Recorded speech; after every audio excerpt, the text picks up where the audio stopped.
ईरानी restaurant विच चौड़ चपट सन बूहे,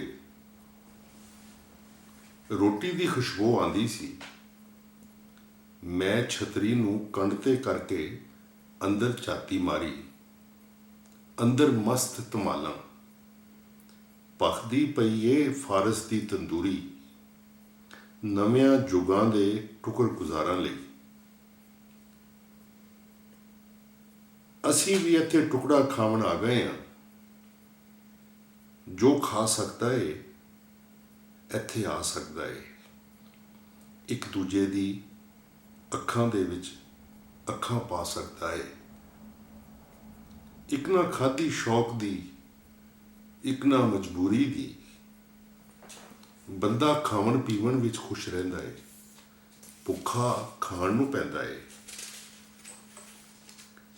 देसों आए इस सियाणे यार नूं किकण दसीए, शायर होण दा सानूं किहड़ा शौक सी। चाहते नहीं सां, मजबूरी सी। ज्यों अज रोटी की खुशबू आई सी, बूहे कोलों लंघदियां अंदर वड़न नूं दिल कर आया। दसो की खाना है? अज आए हाँ, मुड़ के कल नहीं आना है।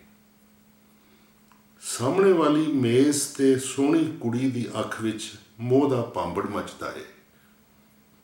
एक दूजे नाल जुड़ के बैठे दोहां दा मन भखदा है। मैं तकदा हाँ खुली बोतल वाइन नूं, गड्डी खुंझ ना जावे, रात हुलारा खा के हथों डुल ना जावे।